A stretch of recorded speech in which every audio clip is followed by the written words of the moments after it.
estáis? Bienvenidos, yo soy Luna y este es mi canal Luna Wine. En el día de hoy estamos en directo en Twitch y Kik, sígueme por Kik. Y nada, vamos a reaccionar a un vídeo de experto en igualdad porque quiero ver el vídeo y así lo vemos juntos. O sea, es que no hay más contexto. Simplemente es un vídeo que la verdad es que es un poco antiguo, vengo con un poco de retraso, es habitual. No pasa nada, en este canal estamos acostumbrados. Hace ya 4 años que se subió este vídeo, pero bueno, tranquilísimo. Y trata sobre la prostitución. Yo voy a decir las palabras porque este vídeo está más amarillo que los Simpson. Dicen que la prostitución es el trabajo más viejo del mundo. No sé si será verdad, pero en cualquier caso, miles de años después sigue estando muy cuestionada. Y su legalización es un tema que sigue levantando polémica. ¿Qué argumentos esgrimen tanto los que están a favor como los que están en contra? ¿Siempre se ha considerado la prostitución un trabajo degradante? Soy experto en igualdad y te lo explico. Bueno, voy a ponerlo un poco más lento porque entonces este vídeo va a ser largo, ya aviso. Muchas gracias por seguirme, un besito. Alor.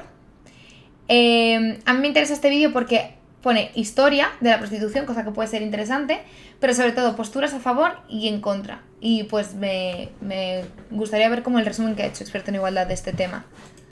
¿Qué opináis vosotros? Antes de nada, quiero que miremos la prostitución desde una perspectiva histórica, para saber si siempre... Vale, vamos a hacer una cosa. Yo os digo mi opinión ahora y mi opinión después del vídeo. Y a ver si ha cambiado. Mi opinión es también prácticamente totalmente a favor. Si bien es cierto que la prostitución es un fenómeno complejo, y es verdad que bueno, que puede utilizarse en ciertos casos como mecanismo, el sexo, la hipersexualidad o la prostitución en sí, pues podría ser utilizada para cubrir ciertas necesidades psicológicas que tal vez si se cubriesen de otra manera podría ser más sano para la persona, etcétera. Yo considero que no soy la indicada para decirle a alguien lo que tiene que hacer con su vida y lo que no, y cómo tiene que tratar su vida y sus decisiones y qué tiene que hacer como si fuese mi hijo. Y tampoco considero que haya nadie que esté como que tendría que tener esa potestad de decirle a otra persona lo que hacer. Ahora sí, también sé ver que la prostitución es un fenómeno muy complejo y que estar a favor no significa, pues ya está, todo está bien. No, es un fenómeno difícil y que tiene partes difíciles, duras, complejas. A nivel estudio social me parece muy interesante, pero libertad. ha estado mal vista. Lo cierto es que la prostitución ya aparecía en la antigua Mesopotamia, donde era parte de la vida sacerdotal, y hasta viene regulada en algunos aspectos en el Código de Hammurabi, como por ejemplo los derechos a herencia de las prostitutas. Concretamente en Babilonia, según nos cuenta el historiador griego Heródoto, todas las mujeres, sean ricas o pobres, tenían que prostituirse al menos una vez en la vida en el recinto de la diosa Mirita. ¿Veis? Por ejemplo, no estaría a favor de la prostitución obligatoria, Que es su versión de la diosa Afrodita. Allí tenían que ofrecerse a los recién llegados a la ciudad, los cuales pagarían una cantidad simbólica que sería donada en el templo. O sea, es como que vienen los extranjeros que inmigran a tu ciudad y tú estás obligada por ley a prostituirte al menos una vez. Un ritual parecido se llevaba a cabo en Siria, en el templo de Astarte, y también en la antigua Chipre, todos con la intención de recaudar dinero para el templo. Claro, o sea, era como lo que he dicho, ¿no? Que tiene que ver con el tema de sacerdotes, algo como religioso, entonces tú te prostituyes en pos de un mejor templo para todos. Genial. Eso es verdad. Hoy día la religión ataca la prostitución, pero antiguamente era una de sus fuentes de ingresos. Aunque dentro del mundo antiguo me llama especialmente la atención el caso de Sica, una ciudad cercana a Cartago donde las mujeres ofrecían sus servicios sexuales en el templo de Venus, y el dinero que ganaban luego lo empleaban como dote para poder casarse.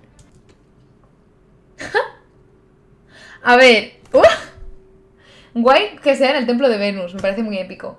Pero imagínate, o sea, la dote que tú entregas cuando te casas es lo que has ganado prostituyéndote. Claro, hoy en día esto es impensable. Esto es como súper exagerado, es súper extravagante, ¿no? Y bueno, obviamente también hay que hablar de Grecia, donde el primer burdel fue instaurado en Atenas por Solón, uno de sus 7 sabios. Y como curiosidad, el prosenitismo estaba prohibido, o sea, nadie aparte de la prostituta podía enriquecerse de su trabajo. Bueno, es que ya el tema del proxenetismo también es complicado, ¿eh? Pero qué fuerte. Posiblemente esto ayuda a que allí en Grecia las prostitutas, conocidas como etairas, lograran enriquecerse y ser mujeres influyentes en la sociedad de su época. Además, en Grecia también... O sea, las influencers del momento eran las prostitutas porque no tenían proxenetas. Entonces, ellas eran mujeres independientes, autónomas, libres y empoderadas que decidían lo que hacer con su cuerpo y sacar los beneficios de su cuerpo sin depender de un hombre. Era muy común la prostitución masculina, Hola, sobre Eric. todo de chicos jóvenes. Ya sabéis que por aquel entonces la pederastia no estaba mal vista. Se podría decir que la prostitución era una forma que tenían las mujeres de obtener independencia en una sociedad en la que había un patriarcado real. O sea, allí, por lo que he entendido, se prostituían hombres y mujeres. Lo que pasa es que los hombres solían ser más bien hombres jóvenes. Y algo parecido ocurría en el Imperio Romano, donde una mujer podía pagar el impuesto de ramera y vivir de la prostitución en lugar de casarse. Qué maravilla. O sea, tienes dos opciones, ¿no? Llega un man y te dice, tienes dos opciones. O te casas o me pagas un impuesto por ramera. Tú verás. Mujeres independientes con gustos muy dementes. Hey yo. This is the rap battle. Pues sí, no, pero estamos... Es muy loco visto ahora mismo todo esto. Con esto no estoy diciendo que la prostitución estuviera bien vista en la antigua Roma, que no lo estaba. Lo que digo es que... Hombre, si te cobran un impuesto por ser ramera y que... O sea, entiendo que si te dan la opción de o te casas o eres puta, pues entiendo que es como algo denigrante, ¿no? era una salida que podía tener una mujer en una sociedad que la colocaba a los pies del marido. Y esto de que la prostitución se convierte en una vía de emancipación para las mujeres es algo que se ha ido repitiendo a lo largo de la historia. Es que eso es lo que dicen precisamente ahora las OnlyFansers. Me gusta llamar las OnlyFansers, pero bueno, trabajadoras de OnlyFans. Con eso me refiero a creadoras de contenido erótico y sexual, pornografía, etcétera, actualmente que no dependen de una productora o que no están dentro de una empresa grande, sino que son independientes, ¿vale?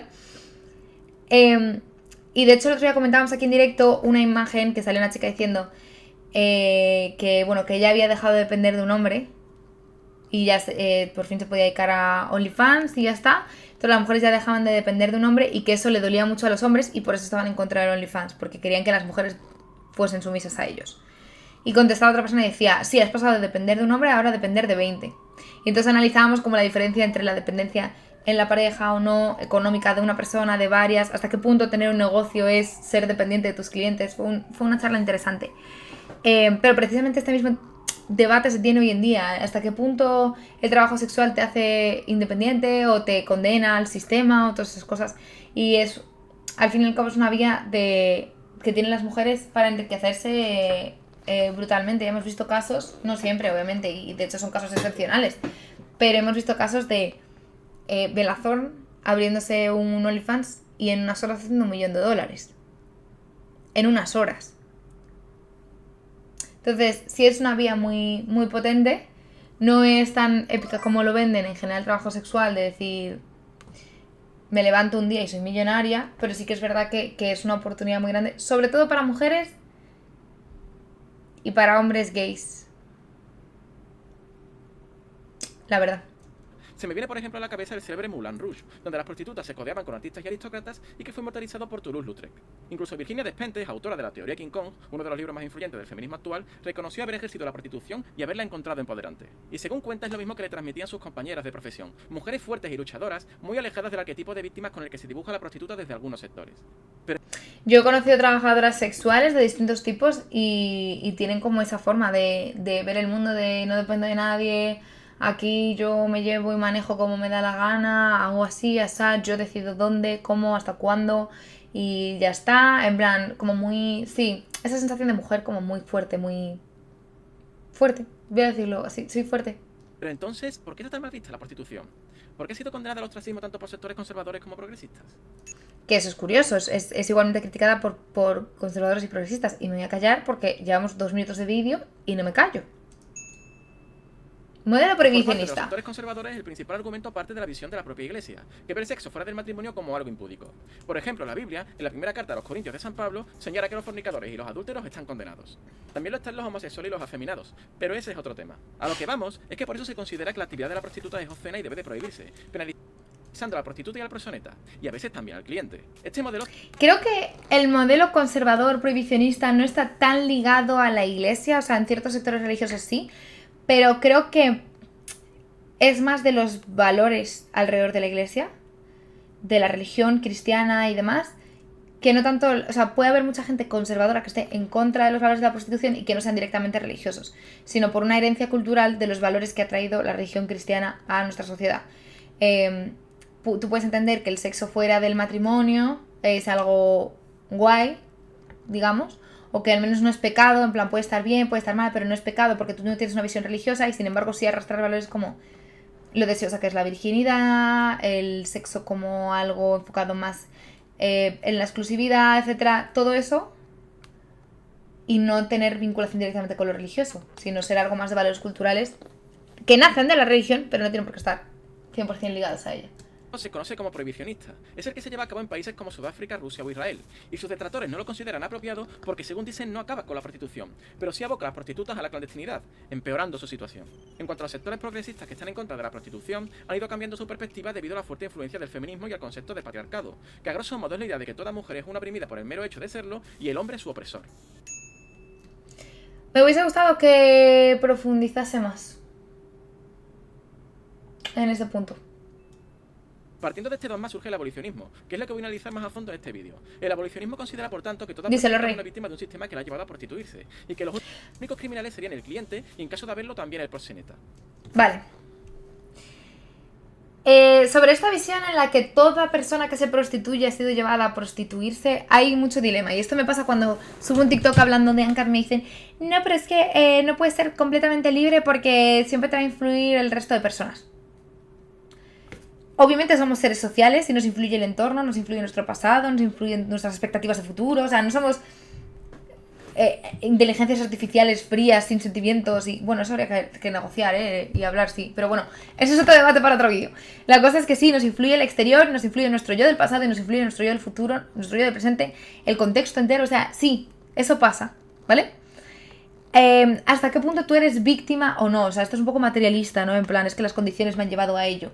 Pero ¿hasta qué punto ser prostituta o ser prostituto o trabajo sexual en general, ¿no? Dedicarte al trabajo sexual tiene más influencia del contexto del entorno que el resto de decisiones que tomamos todos los días, como cómo vestirnos, o si yo he decidido dedicarme a ser actriz, ¿es acaso, o sea, estoy menos llevada por el sistema a ello, por el entorno, por la socialización, que si decido ser prostituta?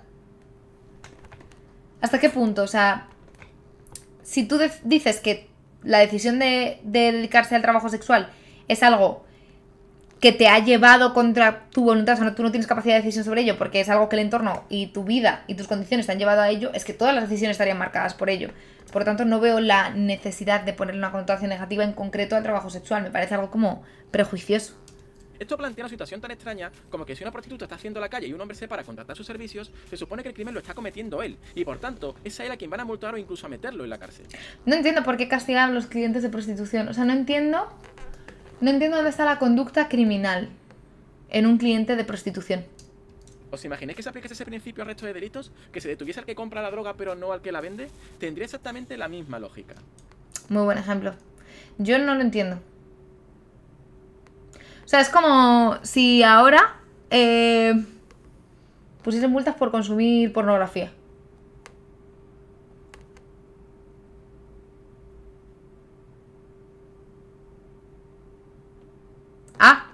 Me quedaría un poco... ¿Qué tal? Bienvenidos a los que estáis entrando, os he visto por el chat. Siempre podríamos decir que el vendedor de droga lo hace porque es una víctima del sistema capitalista, está en una situación económica precaria o alguna excusa similar. Una de las formas que tiene... Yo no considero que sean excusas, considero que son explicaciones, pero que muchas veces se utilizan como justificación para luchas que se politizan. Son sectores vulnerables a ser politizados, más vulnerables a ser politizados que otros. El feminismo de victimizar a la trabajadora sexual es pasar a considerar que todo servicio sexual es una violación. Es el mal mayor porque no evita ninguna violación, sino que la reproduce, pues las mujeres en prostitución son sistemáticamente violadas. Y ¿Por qué? Pensando, ¿cómo puede haber violación si precisamente se paga a cambio del consentimiento? No puede haber violación si hay consentimiento. Pues es tan sencillo como cambiar la definición de violación, considerando que la violación ya no depende únicamente de la existencia de consentimiento, sino del también deseo. de la existencia de deseo. Del deseo. Fíjate que este vídeo es de hace 4 años y seguimos anclados en el mismo debate, ¿eh? ¡Qué curioso! Hola, Duku, ¿cómo estás? Buenos días, Luna. Hola. Veo que estás viendo a Experto. Yo le conocí a la vez que a Valen. Qué guay, qué personas más guays. Estamos reaccionando a un vídeo suyo para el YouTube, así que saluda a YouTube, Duku, aquí estás. Pero sí, sobre el tema del deseo. Y yo lo ponía el otro día por Twitter. ¿El deseo de mantener relaciones sexuales tiene que ser siempre un deseo sexual? O sea, ¿tú siempre que follas es porque tienes deseo sexual o es porque tienes otro tipo de deseo también? Por ejemplo, el sistema sexual que está pensado en la cercanía, ¿no? Está pensado para provocar una cercanía. También se utiliza muchas veces el sexo como forma de acercamiento, forma de vinculación, forma de apego. Cariño, cercanía, cuidar, ser cuidado. Aquí hemos hablado a veces con el tema del BDSM de cómo se utiliza el sexo o ciertas prácticas dentro del sexo para hacer una terapia de reexperimentación del trauma, en la que las personas se exponen a traumas que han vivido y así pueden superarlos y demás de manera natural. Entonces quiero decir, ¡oh, Doku, muchas gracias! Gracias por esa sub, muchas gracias. Quiero decir, no todo deseo de tener sexo es un deseo sexual. No es porque estás cachondo y quieres reproducirte o porque, no sé, o por ejemplo yo he hablado muchas veces con mis amigas del tema de tener sexo o masturbarte o hacer cualquier práctica sexual que te provoque un orgasmo mientras estás teniendo la regla, porque eso te alivia los dolores de la regla. Entonces no todo deseo de tener sexo nace de un deseo sexual, de querer follarte a la otra persona y estar muy cachondo por la otra persona. ¿Entendéis? No sé si me estoy explicando bien. Para mí esa es la clave. Entonces, si una persona tiene deseo de estar con otra persona por lo que sea, yo no sé quién soy yo para juzgar, como dice el sticker del WhatsApp. Pues sí, ¿quién soy yo para juzgar por qué la otra persona está teniendo deseo de tener sexo? ¿Es por dinero? ¿Es porque le pone cachonda? ¿Es porque me la suda, sabes? Es su vida. Es que, no sé. Para mí es como muy, muy obvio esto. Y he conocido trabajadores sexuales que encontraban muchísimo placer sexual en su trabajo, e incluso personas que solo encontraban placer sexual en su trabajo. Eso es así.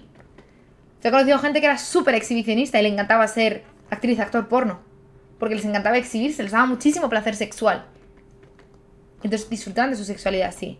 O gente que solo se prostituía con personas que le gustasen, con personas con las que tuviese conexión, o personas que disfrutaban muchísimo prostituyéndose, o tenían un placer sexual muy grande, iban a fiestas sexuales, lo que sea.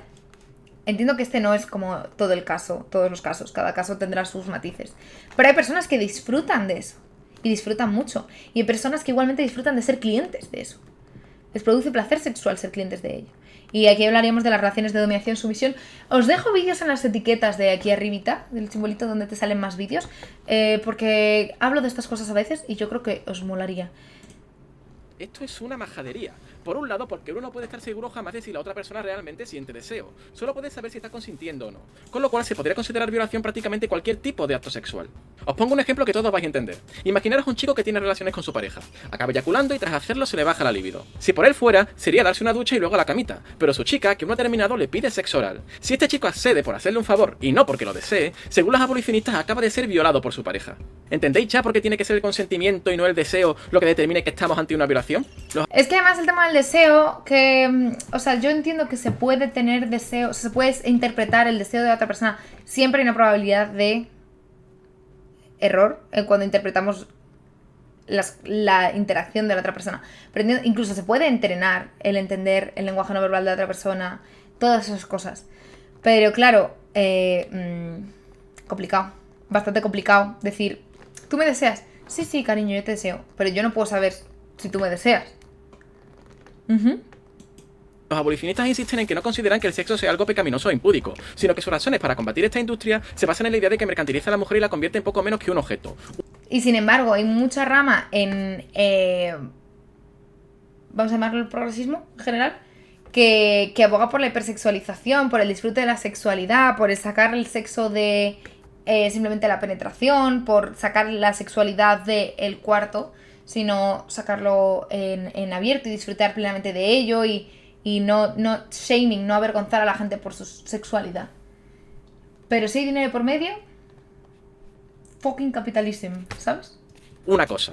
Esto lo encontramos, por ejemplo, en el libro Neoliberalismo Sexual de Ana de Miguel, y es una idea que tampoco puedo concebir. Personalmente no entiendo por qué una mujer se está mercantilizando cuando ofrece un servicio sexual, pero no cuando ofrece un servicio laboral consistente en fregar suelos o servir copas, por poner un par de ejemplos. No, yo tampoco puedo entenderlo. O sea, para mí lo que me folla la cabeza de una manera increíble es ¿por qué una masajista no está vendiendo su cuerpo y una masajista que termina con final feliz sí? O sea, que sí, que entiendo que no es lo mismo dar un masaje en el gemelo que dar un masaje en el pito. O sea, obviamente no es lo mismo y tiene una connotación sexual, etcétera, bla, bla, bla. Todo eso ya lo sé, ¿vale? En plan, no estoy diciendo que un pito sea como un gemelo.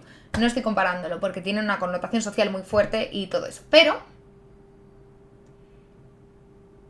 se me hace muy loco pensar que uno está como vendiendo la intimidad, la dignidad, la integridad de la persona y el otro no.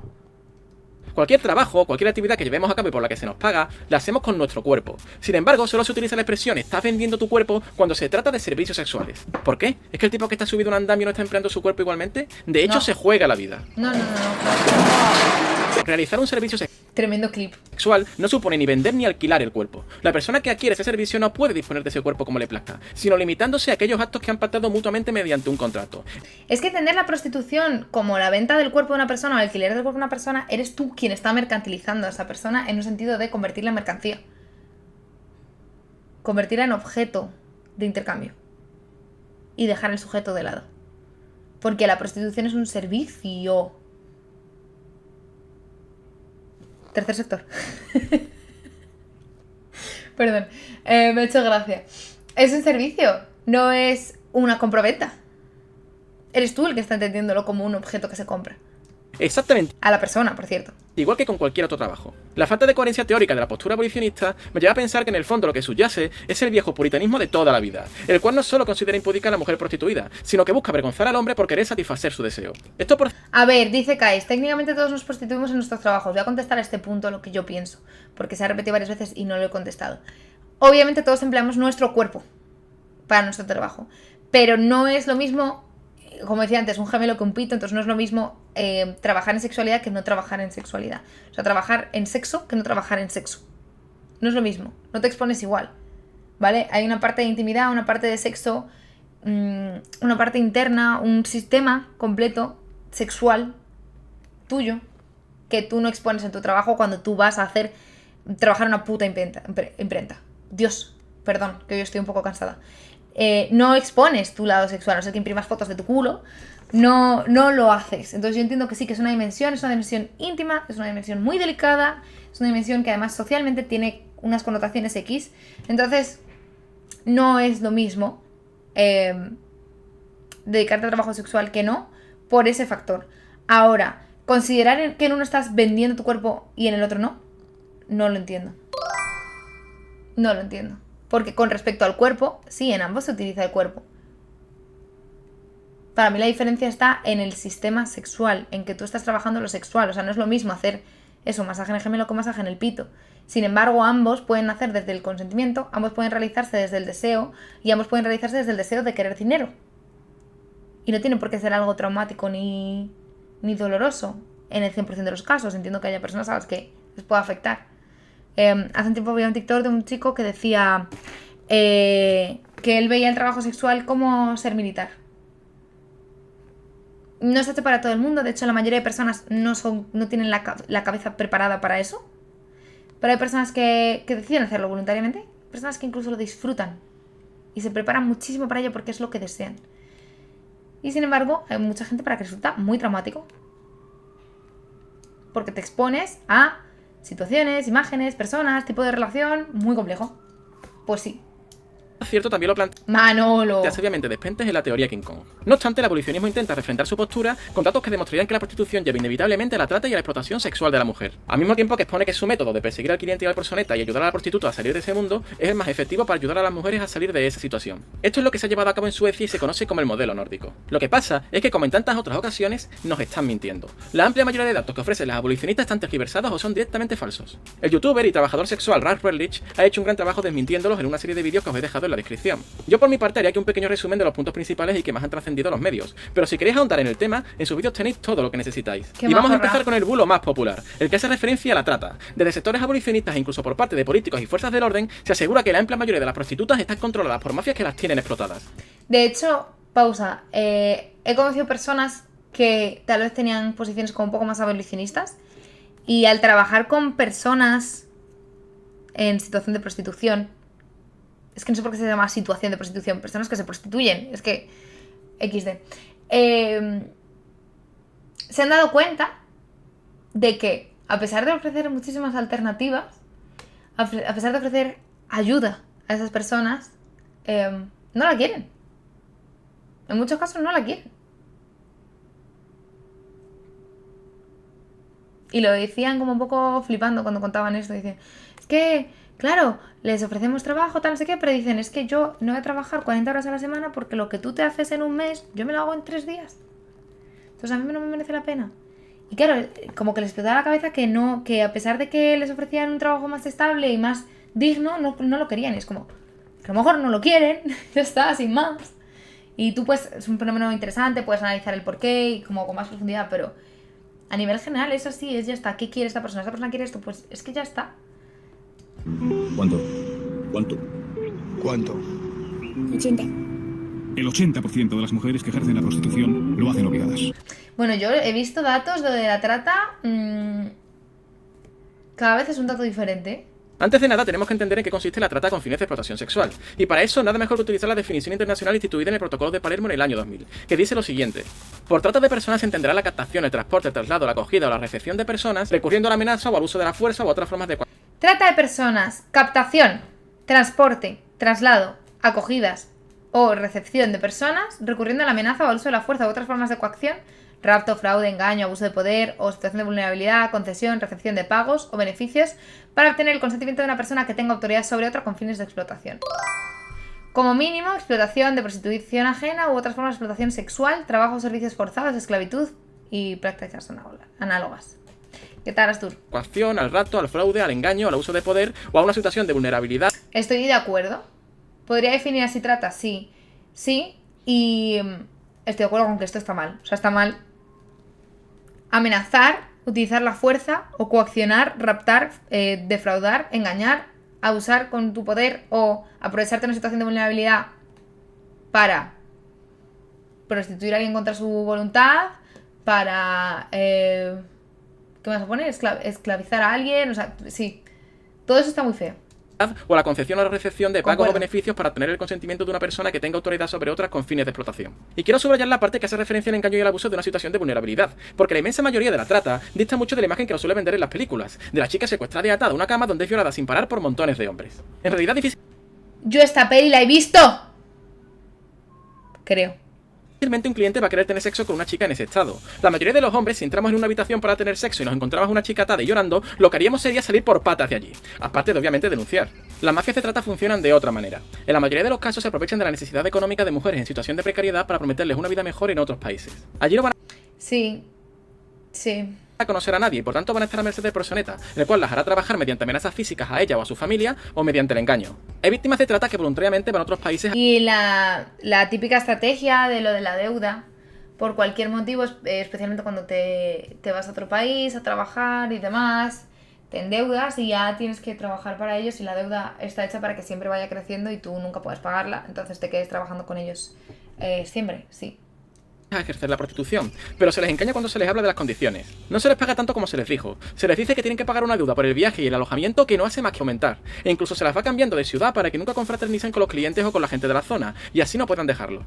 Os dejo con un fragmento del testimonio de Amelia Tiganus, una ex víctima de trata que contó su experiencia en el programa de Barbie hija puta. A ver. La inmensa mayoría de víctimas de trata no nos identificamos como tal, porque en todo momento nos hacen sentir culpables y responsables, ¿no? Por haber dicho que sí a ese engaño, porque un engaño no es solo que te digan que vas a venir a cuidar a una persona mayor o a ser camarera o bailarina. Un engaño es también que te digan que en un par de años vas a tener tu vida solucionada, ¿no? Claro. Sin embargo, esto parece que no cuenta porque los prejuicios que hay en la sociedad parecieran decir que si sabías que venías a la prostitución te lo mereces todo lo que te pase, todo lo malo que te pase, ¿no? Por puta, ¿no? ¿Cuántas de las prostitutas son realmente víctimas? Qué interesante, ella está hablando del hecho de que no es que le ofreciesen un contrato de otra cosa o le prometiesen que iba a trabajar de otra cosa, sino que ella, por lo que entiendo, sabía que iba como prostituta, pero le prometieron una cantidad que ella no llegó a ver jamás, y que entonces sí que hubo ese engaño, ¿no? Para que ella entrase en ese negocio. ¡Qué fuerte! de trata. Las cifras que dan en los medios de comunicación suelen rondar el 80%, pero hay quien lo lleva más lejos, como es el caso de Yolanda Besteiro, presidenta de la Organización de Mujeres Progresistas y afiliada al PSOE, que llegó a subir la cifra al 95%. Vámonos. Esto difiere mucho de las pocas cifras oficiales que tenemos. Por ejemplo, a nivel internacional hay un famoso informe de la ONU centrado en la prostitución en Europa que señala que 1 de cada 7 mujeres es víctima de trata. Esto supone una media del 14%, muy lejos de ese mito del 80 o 90%. Y ojo, el propio informe de la ONU señala que esta cifra ya es muy alta. Y si nos vamos a... Es que, en realidad, obviamente son fenómenos que es complejo saber con exactitud el número de personas, no solo porque es algo que esté encubierto y no se sepa y demás, sino porque es lo que dice, lo que está hablando un poco experto, ¿no? Que las propias víctimas no se consideran víctimas, sino que están engañadas, han sufrido un fraude, lo que sea, y entonces piensan que ya está, que están haciéndolo voluntariamente, y realmente no, porque hay un engaño ahí por medio. ¿Sí? las cifras oficiales en España, lo que nos encontramos es que hay una opacidad tremenda por parte del Ministerio del Interior, que parece que tiene miedo de decir lo que sabe. Os lo explico. El único informe que habla sobre prostitución y trata por parte del Ministerio del Interior es el del Centro de Inteligencia contra el Terrorismo y el Crimen Organizado, el CITCO. Este informe muestra los casos de trata y explotación tanto dentro del ámbito de la prostitución como dentro del ámbito laboral, o sea, lo que se llama el trabajo esclavo. Y cuando hablan de las inspecciones a centros de trabajo que han llevado a cabo, no tienen ningún problema en decir que en total han hecho unas 5.000 inspecciones, y han identificado un total de 12.000 trabajadores, de los cuales eran víctimas de explotación y trata 533. En cambio, cuando hablan de prostitución ya no son tan claros. Sí te dicen que han hecho 2.228 inspecciones, pero ¿por qué no te dicen el número de prostitutas? No te las dicen. En lugar de ello te hablan de personas detectadas en situación de riesgo. Y te dice que son 10.111. ¿Qué quiere decir personas en situación de riesgo? Es más, ¿cómo puedes estar en riesgo de trata? O eres víctima o no lo eres. ¿Por qué no dicen abiertamente que este es el número de prostitutas encontradas en sus inspecciones? ¿O es que había prostitutas que no estaban en situación de riesgo? En fin, en el fondo da igual. Aun suponiendo que todas las prostitutas estuvieran en situación de riesgo, la realidad es que en esas inspecciones solo encontraron que eran víctimas de trata o explotación 577. Es decir, el 6% del total. Una cifra... Aún así, es muchísimo. Quiero decir, 577 personas víctimas de trata es muchísimo. Utilizando la definición que he dicho al principio, experta en igualdad, que sé que hay otras definiciones de trata diferentes y que omiten la parte de violencia, la parte de engaño, la parte de fraude y se centran más en la parte de prostitución, sexo e introducción al mundo de la prostitución, da igual si es voluntario o no. Pero es fuerte si corresponde con la definición del principio de experto en igualdad, con la definición que se basa más en la parte coactiva, engaño, etc. Cifra aún menor del 14% del informe de la ONU y que desde luego no tiene nada que ver con la del 80% que se da en los medios. Sé que muchos estaréis preguntando por qué si las cifras en España son del 6%, hay representantes de las fuerzas del orden y del gobierno que hablan de un 80%. Francamente no lo sé, pero os aconsejaría que penséis quién se beneficia de mantener esa mentira. De momento su consecuencia más obvia es que esto justifica que las leyes del sector se confeccionen partiendo de la idea de que la prostituta es una víctima, ya que la prostituta libre sería la anécdota frente a la esclava. Otra consecuencia es que los colectivos de prostitutas que se asocian y reivindican sus derechos no sean tenidos en cuenta, pues se considera que la prostituta voluntaria es la excepción dentro de este negocio y no la norma. Este bulo de los... Es que en verdad en el concepto social, o sea, en la concepción social de la prostitución, no es solo ya como todo el estigma que tienen encima con respecto al sexo, el puritanismo, ¿no? El tema de la virginidad, el tema... Ya no es solo la mujer que se acuesta con muchos, es la mujer que se acuesta con muchos por dinero. O el hombre que se acuesta con muchos, es el hombre que se acuesta con muchos por dinero, ¿sabéis? Tiene una connotación fea. O sea, tú no vas, te presentas a alguien nuevo y dices, solo soy puta, ¿sabes? Tiene una connotación fea. Pues si a esto le sumas el relato de que con la condescendencia del pobrecita o el pobrecito que mal, que está sufriendo mucho y es una víctima y no sé qué, pues se mezcla, vamos, churras con merinas y acaba siendo... Es que al final a quien perjudica es a las trabajadores del mundo del sexo, que lo hacen voluntariamente, disfrutan de ello y solamente quieren vivir su fucking vida. ¿Qué tal, piros? 80% de trata también le viene muy bien a las abolicionistas para respaldar una segunda mentira, que la prostitución no se puede desvincular de la trata porque sin ella no habría suficiente oferta para abastecer a la demanda de los clientes. Pero ¿cómo se mantiene la prostitución a día de hoy cuando las mujeres somos sexualmente libres? Solo mediante tráfico y trata. En esta época no existía el OnlyFans.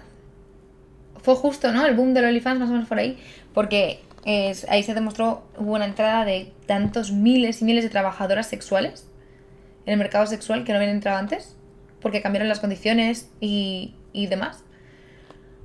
Que me viene a la cabeza escuchando este discurso, ¿no? De cómo va a haber... ¡Oh! Muchas gracias, Mario. Muchas gracias, Mario, por suscribirte. Un besazo enorme. Muchas gracias. hasta qué punto, ¿no? Quieren, no quieren y por qué no se atreven. Yo personalmente he hablado con varias personas y coincidimos todos en que el principal motivo por el que no nos dedicamos al negocio sexual es por la crítica social, por lo que te perjudica socialmente, laboralmente, en tu entorno familiar, en tu entorno de amigos, etcétera, etcétera, etcétera. O sea, lo difícil que es a nivel social. Pero hablo por mí y hablo por más personas que conozco que es el único impedimento que hay. O sea, conozco personas, tengo amigas que son trabajadoras sexuales, que es solo online. Estoy pensando en un caso en concreto de una chica que es solo online. Y ella lo hace, pues eso, con pelucas, se maquilla un montón para que no se vea quién es. Porque quiere dedicarse a ello, pero no quiere que la reconozcan porque la parte mala no es su trabajo, es la repercusión social y cómo la gente concibe su trabajo. No hay putas para tanto putero. Simplemente. Antes de aclarar este punto, hay que decir que tampoco sabemos a ciencia cierta el número de prostitutas y clientes que existen. Solo tenemos estimaciones, como por ejemplo las que hace el estudio a nivel europeo de la ONU. Este estudio refleja que aproximadamente son trabajadoras sexuales 1 millón de mujeres en Europa, lo que supone que sean el 0,6% de la población femenina. En cuanto a los clientes, no sabemos hasta qué punto son sinceros, pero las cifras que dan varias encuestas nos dicen que aproximadamente el 6% de hombres recurrió a este servicio en el último año. Pero claro, no sabemos si han recurrido un par de veces, o mensualmente, o incluso semanalmente. Por esto es por lo que es tan difícil de calcular, pero suponiendo que fueran clientes habituales, seguirían siendo 10 clientes por cada prostituta. Esto es tremendamente poco, y lo que señala es justo lo contrario que nos dicen las abolicionistas. Claro, claro. 10 clientes por puta, es que no es una relación 1-1. O sea, no es que cada puta tenga que estar con un putero, porque entonces, anda, tú, ¿cómo vives acostándote con uno, no? Claro. No. Que estamos ante un mercado en el que hay un exceso de oferta para la cantidad de demanda.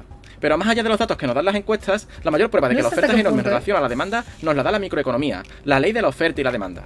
Cuando la demanda escasea, la competitividad entre los ofertantes aumenta, y esto se traduce entre otras cosas en una bajada de precios con la intención de atraer al cliente. Y he estado investigando y efectivamente, los precios son sorprendentemente bajos. Por un lado, las prostitutas callejeras, las más precarias, mantienen precios de entre 10 y 30 euros. De hecho, hablaba hace tiempo con una persona que está muy metida en el tema sexual, de trabajo sexual y demás, con un cliente de prostitución también, él es cliente de prostitución, y él hablaba y decía, cada vez la prostitución es más barata. Ahora hay chicas que por no sé cuánto te hacen esto y esto. Y le decía, ¿qué pasa? Que los servicios son más cortos, no utilizan protección, no se tiene tanto cuidado. ¿Por qué? Porque cada vez son más baratos los servicios y es porque cada vez hay más chicas metidas en el mundillo. Un chico que conozco que está metido como muchas movidas sexuales y entre ellas es cliente de prostitución me hablaba precisamente de esto. De que él ha notado que en los últimos, no sé decirte, 4 o 5 años más o menos, que él ha notado que cada vez los precios son más bajos, pero es que los servicios también están siendo peores porque hay cada vez más chicas. Hola. Hola, dime, cariño. ¿Cuánto? 20 completa 15 spa. ¿Y hay por dónde hacerlo aquí? Ahí, en el campo. Dedicarse a la prostitución supone sufrir un tremendo estigma social, por no hablar de los riesgos de enfermedades de transmisión sexual, la exposición a sufrir violencia callejera o agresiones sexuales. Nadie lo haría por 20 euros si no tuviese claro que si sube el precio se quedaría sin clientes. Y sé que muchos estaréis pensando que 20 euros la hora tampoco está mal negocio, pero es que no son 20 euros la hora, es 20 euros por cliente, y perfectamente pueden pasar horas sin que llegue ninguno. Si le Es que esa es la cosa, claro. En una charla que tuve con John Punter hablaba de eso, de que te cobran 20, pero a lo mejor el cliente te dura 5 minutos. Y tú has cobrado 20 euros por 5 minutos. Pero ¿qué pasa? Que ¿con cuántas personas te puedes acostar durante un día? Porque no es un trabajo en plan cuántos libros firmo, ¿sabes? Durante el día de hoy, sino es un trabajo que conlleva mucho desgaste físico. Y también cuántos clientes consigues en un día, ya sea si haces prostitución callejera o prostitución de alto standing. O sea, conseguir clientes es algo que lleva tiempo. Preguntéis a cualquier trabajadora del sexo os dirá que su trabajo consiste principalmente en esperar. Y esperar en la calle, de pie, pasando frío o calor, no es ningún chollo. Pero claro, estamos hablando de las callejeras. ¿Qué pasa con las chicas de clubes?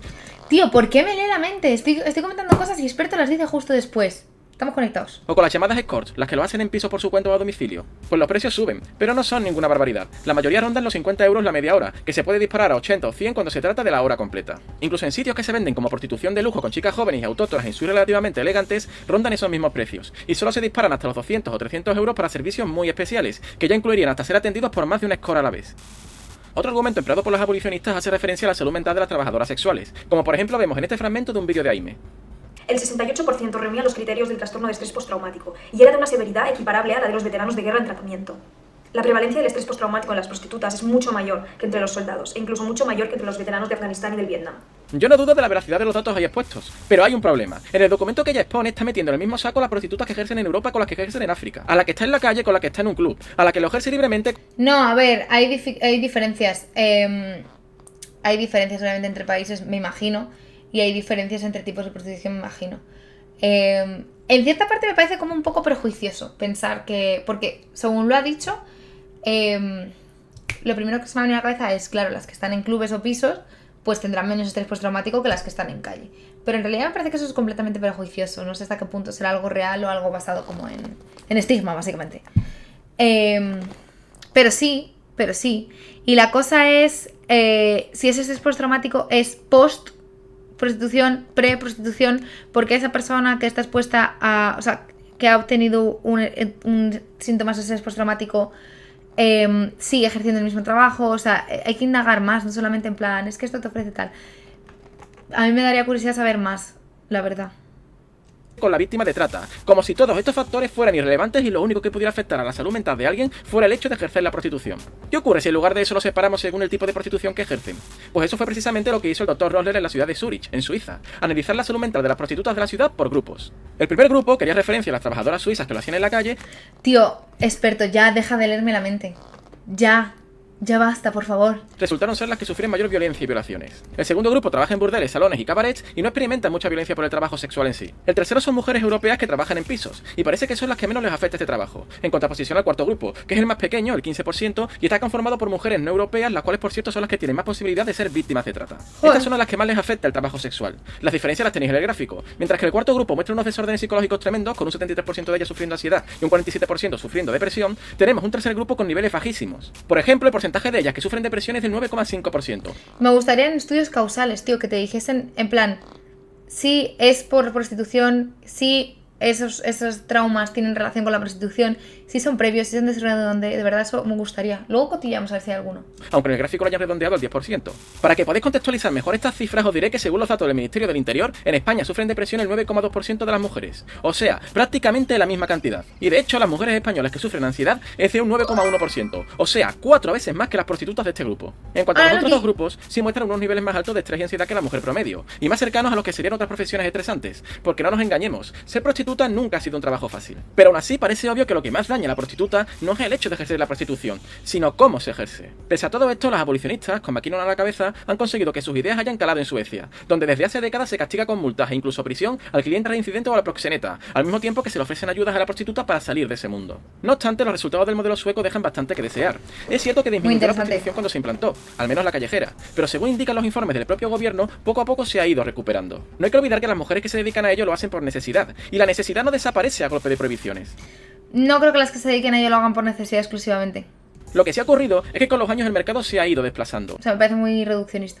Hay un tercio de la prostitución callejera, pero hay 23 veces más prostitución en internet. En cuanto a la principal utilidad que se supone que tendría este modelo, que es que desapareciera la trata y la figura del proxeneta, pues parece que provoca el efecto contrario. El hecho de que la actividad se vuelva clandestina hace más necesaria que nunca la aparición de un mediador entre el cliente y la prostituta, lo que hace que el número de proxenetas aumente. Aunque esto no es lo peor del modelo sueco, lo peor es cómo afecta a las prostitutas callejeras la disminución de su número de clientes. No olvidemos que la oferta de este sector es muy poco elástica. Estas mujeres hacen la calle porque no tienen otra opción. Entonces, es que no creo que sea tan así. O sea, creo que eso sí pasa en muchos casos en los que a lo mejor no pueden tener recursos, no tienen papeles, lo que sea. Pero es que es lo que os digo, o sea, hay mujeres que las sacas de calle y les ofreces otros recursos. Gracias por seguirme, muchas gracias. Les ofreces otros recursos, les ofreces otros modos de vida y no quieren. Entonces yo creo que negar que hay una serie de beneficios dentro de la prostitución, aparte de que hay desventajas, hay riesgos, hay todo eso, pero también una serie de beneficios y habrá gente, costes-beneficios, a las que le merezca la pena.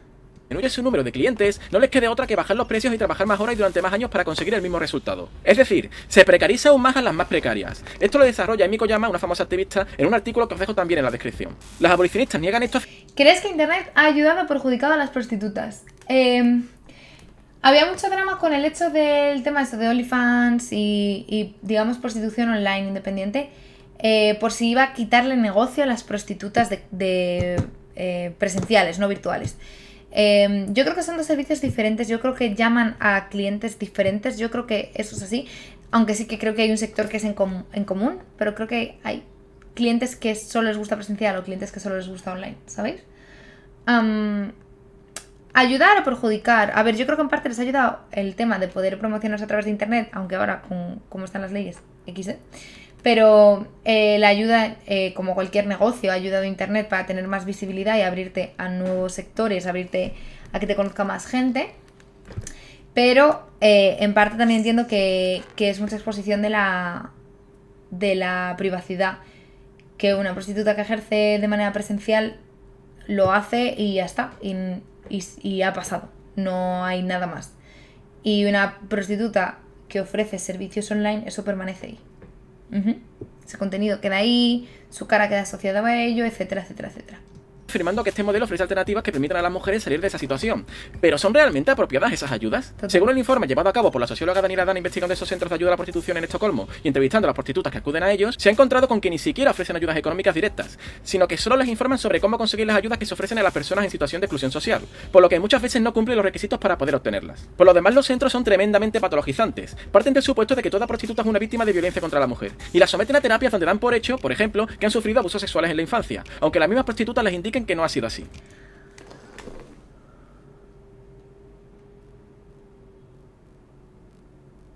She discovered these therapy sessions were aimed to uncovering sexual violence she had supposedly suffered as a child.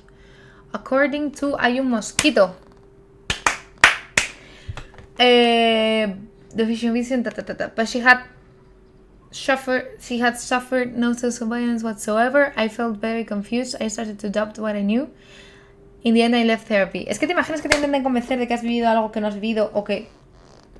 Aunque lo hayas vivido y no te acuerdes, en plan, si tú estás convencido de que no lo has vivido y no lo has vivido, que alguien venga y te diga, no sé, tú has vivido esto, tal. Pues yo entiendo que te deje la mente un poco caótica, ¿no? Un poquito de confusión. Incluso sus servicios ginecológicos resultan tremendamente autoritarios, llegando a someterlas a tratamientos anticonceptivos permanentes sin siquiera escuchar las dudas y objeciones de las trabajadoras sexuales. ¿Y esto por qué? ¿Esto qué ayuda a quién? ¿A que nadie? ¿Por qué castrar gente? O sea, ¿en qué momento castrar gente soluciona nada? La situación ha llegado al punto de que muchas prostitutas acusan a los asistentes sociales de utilizarlas para mantener sus propios trabajos, en lugar de ayudarlas realmente. Hay una paradoja muy interesante que es el hecho de... Tiene un nombre, no recuerdo ahora mismo. Pero claro, imagínate que ahora de repente hay mucha violencia por parte de los pelirrojos, ¿vale? Los pelirrojos, que son un grupo social muy marginado, empiezan a hacer revolución violenta y empiezan a pegar a ancianos. Y entonces descubrimos que hay una correlación y que, bueno, que hay que ayudar a los pelirrojos, que lo han pasado muy mal los pelirrojos y que tienen genes que son los que son y los pelirrojos son muy violentos contra los abuelos y hay que hacer algo. Entonces se crean un montón de puestos de trabajo, especialmente los que tienen que ver con la administración pública y sector público, cuyos trabajos están al final destinados a reducir esa violencia, ayudar a las personas pelirrojas y ayudar a los ancianos, y así disminuir la violencia. ¿Qué pasa? Que se crea una paradoja en la que si yo trabajo mucho y muy bien, mi trabajo se acaba. Mi fucking trabajo se fucking acaba.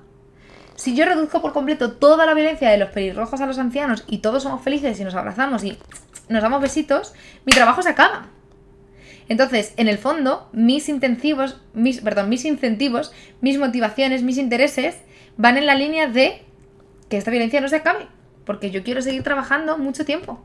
Porque yo, por mucho que se acabe la violencia mañana, yo el mes que viene tengo que comer. Y ciertamente no parece que es muy interesante. Realmente les preocupen mucho, ya que incluso se niegan a ofrecerles preservativos de forma gratuita, basándose en que eso las incentivaría a seguir ejerciendo la prostitución.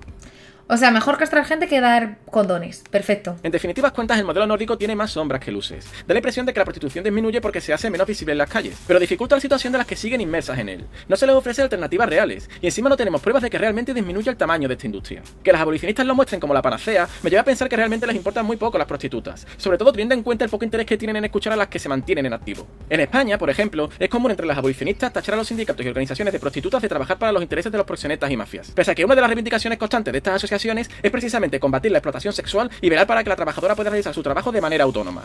Bueno, hay gente con la que merece la pena debatir. A ver, no te vas a poner a debatir, una tontería con las instituciones, organizaciones o lo que sea, o las personas que están directa o indirectamente, bajo cubierta como sea, financiadas por las mafias. Eso es una tontería. Y lo peor es que no se quedan en meras palabras. Llegaron a...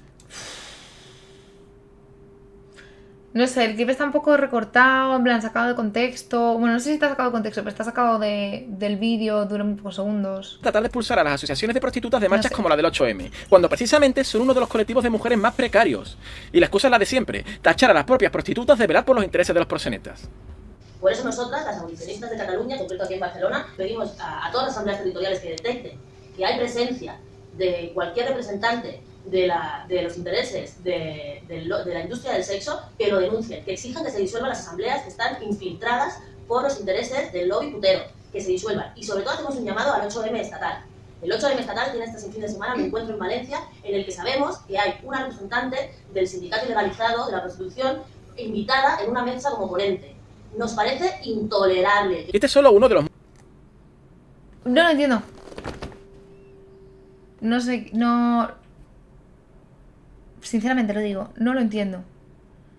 No lo entiendo.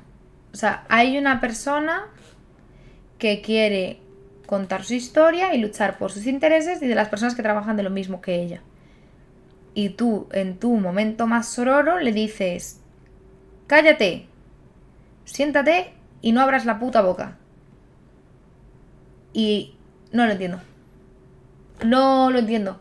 ¿Qué pasa? ¿Que va en contra de lo que tú defiendes? Entonces, ¿tú qué defiendes? ¿A las mujeres o a la mujer ideal que tú imaginas? Múltiples ataques que las abolicionistas llevan a cabo contra aquellas a las que dicen defender. También presionan a la administración pública para que retire en cualquier fondo asociaciones que ayuden a las prostitutas, e incluso promueven ordenanzas que les impiden poder expresarse libremente, tal y como explica María José Barrera, cofundadora del colectivo Prostitutas de Sevilla, en esta ponencia del sindicato Otras. Pedimos el espacio público, pidieron firmas en Chance. El Ayuntamiento de Sevilla puso a trabajar a sus abogados, vamos a ver si nos podían multar por las ordenanzas municipales. Y ahora, para rematarlo, nos mete el artículo 76, con nosotros lo hemos denominado mordaza para las putas. Tenemos 500 multas a nivel estatal por la ley mordaza. A las mujeres, según el estudio Antígona, frente a 8.000 muertas de los clientes, había 64.000 de mujeres. En Sevilla, en Andalucía, en Málaga, se están multando 300 mujeres al año desde 2013. ¿Dónde están las feministas allí? ¡Ya no salió nadie!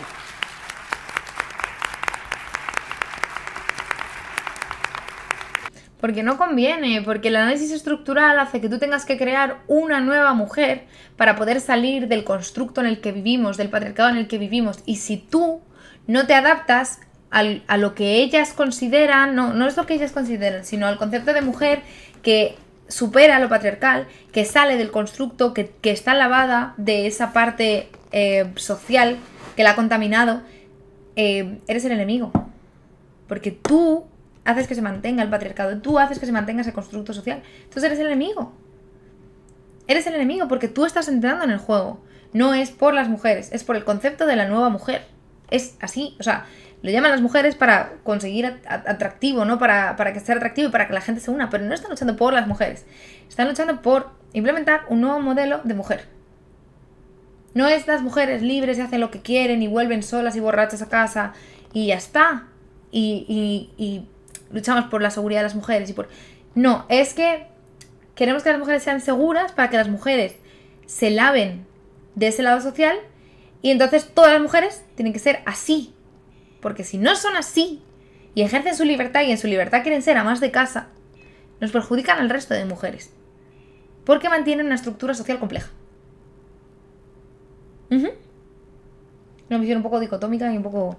Pero sí, es así, o sea, es así. Es así, y en el momento en el que lo ves como la lucha contra lo estructural, te das cuenta de que ellas buscan una nueva estructura y que si tú no formas parte de su nueva estructura, eres enemigo. El 25N salimos a la calle, las putas de Sevilla, y cuando llegamos a la Alameda, quisieron boicotear nuestro cortejo y empezaron a gritarnos: somos feministas porque somos abolicionistas. A nuestro paso. Y esto se lo hace mujeres a otras mujeres, las mismas mujeres institucionales que votan ordenanzas municipales donde nos persiguen. No hay derecho que sean los tacones de las mujeres las que nos pisoteen. Estamos hasta las narices que nos digan que nosotros somos las... Qué buena imagen. Qué buena imagen lo que acaba de decir. No hay derecho que sean los tacones de otras mujeres las que nos pisoteen. Lobin proxeneta. Lobin proxeneta es ella, que son las que dan la licencia. Toma. No nosotras. A ver. Son los tacones de las mujeres las que nos pisoteen. Estamos hasta las narices que nos digan que nosotros somos lobin proxeneta. Lobin proxeneta es ella, que son las que dan la licencia. Toma. No nosotras. Las que han regulado durante 40 años para el servicio de la patrona. Mientras que a nosotros nos han dejado sin derecho. Esto me ha impactado tanto que lo he tenido que buscar. Y efectivamente, en el artículo 76 de la Ley Andaluza de Igualdad, ley que ya comenté en otro vídeo, viene indicado que será una infracción grave organizar actos culturales, artísticos o lúdicos que justifiquen o inciten a la prostitución.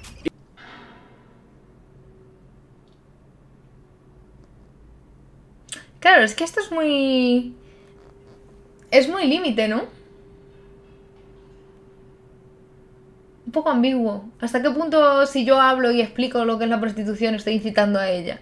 Y fijaros en el lenguaje, porque no es nada inocente. No es solo incitar, es que hasta justificar la prostitución es ilegal. Esto quiere decir que si lo que yo estoy comentando en este vídeo lo comentase en una conferencia, en un auditorio, me estaría exponiendo una multa de entre 6.000 y 60.000 euros. Y no solo eso, sino que además me una multa tranquilita, 60.000 euritos. Pondría perder la posibilidad de obtener cualquier tipo de ayuda que me pudiera ofrecer el gobierno de mi región. O sea, esto es una forma de decirle a las prostitutas inmigrantes o con pocos recursos que, como se atrevan a asociarse y alzar la voz, que se despidan de recibir cualquier tipo de ayuda para salir de su situación. Y ojo, que esta ley no solo hace referencia a conferencias, sino también hablar de estos temas en centros docentes. Esto quiere decir que libros como la teoría King Kong, que ya he mencionado antes, no se pueden recomendar en un aula de clase. Y el profesor que lo haga se juega, aparte de la multa, a ser inhabilitado para la docencia durante 3 años. Así están las cosas. Así de represor es el abolicionismo actual. Por esto no es de extrañar que en la última marcha llevada a cabo por abolicionistas en Barcelona, en el barrio de Raval, famoso porque se ejerce la prostitución, la recibiesen así.